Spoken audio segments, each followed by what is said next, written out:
आज जो शख्सियत मेरे साथ मौजूद हैं, शायद अगर मैं इनके लिए ये कहूँ कि पाकिस्तान जब भी कहीं, पाकिस्तान क्रिकेट जब भी कहीं किसी बुरे हाल में होता है, इनको बुला लिया जाता है और इनको कहा जाता है बचाएं इस डूबती हुई कश्ती को, क्योंकि ये जब पाकिस्तान टीम के कप्तान भी बने तब भी पाकिस्तान क्रिकेट की कश्ती डूब क्या गई थी, टूट गई थी, और इन्होंने आके उन टुकड़ों को, उन बिखरे हुए टुकड़ों को वापस समेटा और समेट के जो है पाकिस्तान टीम को फिर अपने पाँव पे खड़ा किया। इन्हीं के अंडर टीम, पाकिस्तान की टेस्ट टीम जो है वो नंबर 1 हुई। अब तक तो आप लोग पहचान चुके होंगे, the guest that we have with us is none other than Misbah ul Haq. अस्सलाम वालेकुम Misbah, and welcome to the show. बहुत शुक्रिया जी। So Misbah, again a saviour, again जो है जो हालात जिस तरह के क्रिएट हो गए थे, वैसे तो आई मस्ट से कि पाकिस्तान क्रिकेट बोर्ड बहुत सारी कोशिशें कर रहा है, मतलब एवरी फाइन डे, हर साल चीज़ें बदल रही हैं, हर साल सेटअप बदल रहा है, डोमेस्टिक के सेटअप में तब्दीलियाँ हो रही हैं, अभी एक चैम्पियंस कप होने वाला है, कोशिशें बहुत कर रहा है पाकिस्तान क्रिकेट बोर्ड, मगर फिर अब आपको फिर से घसीट के बुला लिया गया कि भाई सही करो, ये क्या हो रहा है। चैलेंजेस हैं दुनिया में, ओवरऑल बड़े चैलेंजेस हैं टीमों के लिए, बिकॉज ऑफ आई थिंक जो T20 क्रिकेट की बहुत ज़्यादा जिस तरीके से भरमार है, बहुतात है, उसमें प्लेयरों के लिए भी टाइम नहीं है। आप 20 ओवर की क्रिकेट खेलते हैं, लिमिटेड बॉल्स खेलते हैं, लिमिटेड बॉल्स आपने करनी है एज अ बॉलर। आप बहुत सारी टीमें देखें तो उनको longer format, specially test match, one day cricket में प्रॉब्लम्स आ रही हैं उसकी वजह से। रिसेंटली परफॉर्मेंसेस उस तरह की नहीं है, बल्कि टेस्ट क्रिकेट में बहुत ही जिसको कहें कि अलार्मिंग किस्म की परफॉर्मेंसेस हैं, but we need to basically get up और इसको बेहतर करने की कोशिश करनी है। और अभी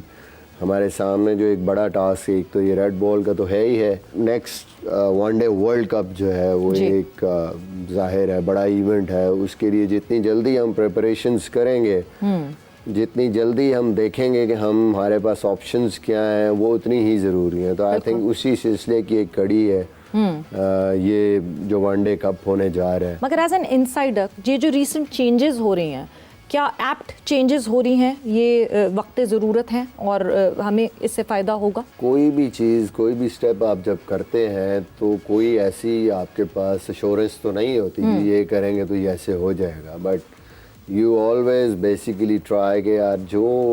हमें लगता है कि इन स्टेप्स के साथ हम किसी राइट डायरेक्शन में जा सकते हैं वो आप करने की कोशिश करते हैं। थोड़ी मेरे ख्याल में इसमें हमें, हमारी भी जिम्मेदारी है कि हमने इसमें थोड़ी स्टेबिलिटी भी लेके आनी है, ठीक, थोड़ा सा कंसिस्टेंसी लेके आनी है ताकि हमारी परफॉर्मेंसेस जो है वो कंसिस्टेंट हो सके। एक और I would say inconsistent decision हुआ बाबर आजम को कैप्टनसी पे वापस लाना, क्या कितना रोल था एक तो सिलेक्शन कमेटी और मैनेजमेंट का उसमें, एंड क्या थॉट प्रोसेस था उसके पीछे कि why should Babar Azam come back as a captain for the third time for the Pakistan test team? Unfortunately Shan perform कर रहा था, लेकिन somehow if you are not winning तो प्रेशर आप पे बिल्ड होता है और प्लेयर पे भी प्रेशर बिल्ड होता है। तो वो एक ऐसा सिनेरियो था कि आप इतने ज़्यादा टेस्ट मैचेस हार गए हैं, बांग्लादेश से आ रहे हैं, तो नाउ व्हाट नेक्स्ट। तो इस सिचुएशन में क्या ऑप्शंस क्या है हमारे पास? तो एक जो चीज़ नज़र आ रही थी कि बाबर ठीक है, बाबर की परफॉर्मेंसेस वाइट बॉल क्रिकेट में थोड़ा हमारे टूर्नामेंट्स में उस तरह की परफॉर्मेंस नहीं है, बट टेस्ट क्रिकेट में एक तो उसकी अपनी परफॉर्मेंस अच्छी रही है, जब वो कप्तान थे तो उन्होंने खुद परफॉर्मेंस बड़ी ज़बरदस्त की उसमें। दूसरा एज ए कैप्टन भी उनकी परफॉर्मेंसेस, वो जो रिजल्ट्स थे वो बेहतर थे। तो बजाय ये कि किसी और को बनाते उस टाइम पे प्रेशर आता, फिर उसकी अपनी परफॉर्मेंस को भी मसला होता, तो आई थिंक कॉन्फिडेंट थे वो जिस तरह परफॉर्म करके आए, फिर प्रीवियस रिकॉर्ड उसको देखते हो कि हाँ ठीक है, एक ट्राइड एंड टेस्टेड इस फॉर्मेट का बंदा है जो कि आपका टेक्निकली भी आपको लगता है कि जो बेहतर प्लेयर है हमारा सबसे, और उसकी एवरेज टेस्ट की इस टीम में सबसे ज़्यादा है, तो जस्ट गो विद हिम, ताकि कम से कम टीम को थोड़ा सा और एक चेंज भी आए कि जो एक अजीब सा सिलसिला हो गया हारने वाला, उस मेंटली भी उससे निकले, उसको ब्रेक मिले उस चीज़ को। बट एक तासुर मिसबा, और मतलब एक लोगों को एक तासुर एक आता है, और कंसिस्टेंटली होती भी रही इस तरह की चीज़ें कि तासुर ये आता है कि जब मिसबा उल हक वापस जो हैं वो डिसीजन मेकिंग पावर में आते हैं, बाबर आजम कप्तान बन जाता है, इस तासुर को आप एक्सेप्ट करते हैं या निगेट करते हैं? ऐसी बात नहीं है कि मेरी वजह से, आई थिंक कि ओवरऑल डिसीजन था, सबने इस पे काफ़ी जो है बैठ के सोचा, सबकी राय थी इसमें और सारे जो है वो फर्म थे। नो डाउट के कंटेंडर सलमान अली आगा भी थे कि वो करते हुए आ रहे हैं जी, परफॉर्म करते हुए आ रहे हैं, बट जिस तरह उन पे प्रेशर था T20 की वजह से, ठीक है डिफरेंट फॉर्मेट है, बट वो था कि हाँ जी ये ना हो गई इस सूरत हाल में। तो बड़ी चीज़ें थी, बड़े और सबका इनपुट था, ऐसी बात नहीं थी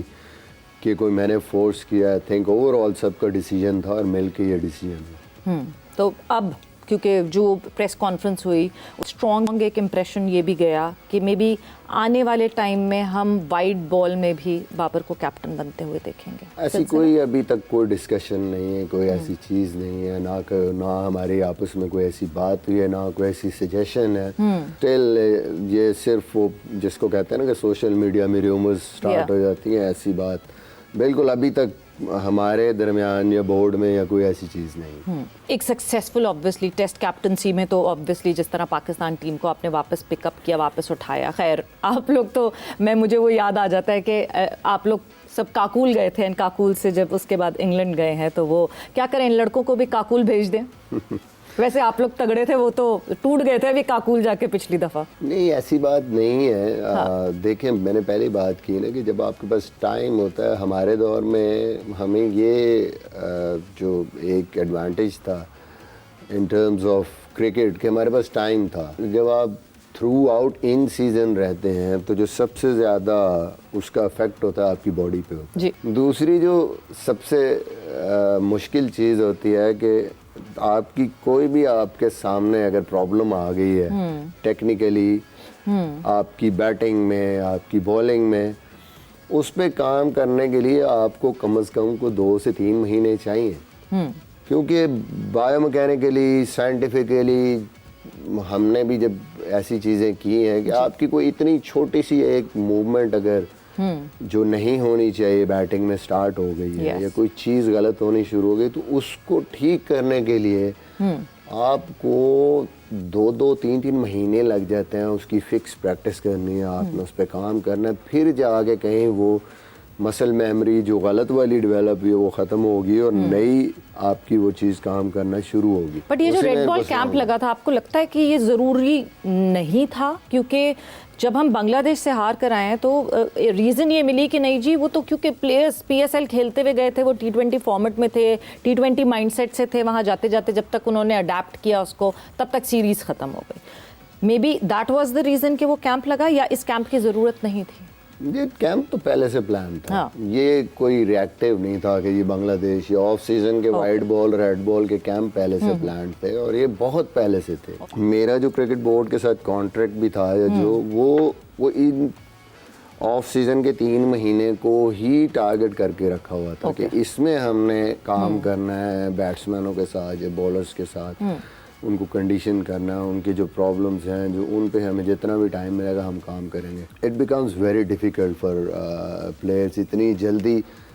सबसे छोटे फॉर्मेट से आपने जाना है टेस्ट क्रिकेट। टेस्ट होता और वनडे में T20 में जाते तो कोई इतना मसला नहीं था, लेकिन ये सबसे मुश्किल है कि सबसे छोटे फॉर्मेट से आप एकदम इतने बड़े फॉर्मेट में जाएं।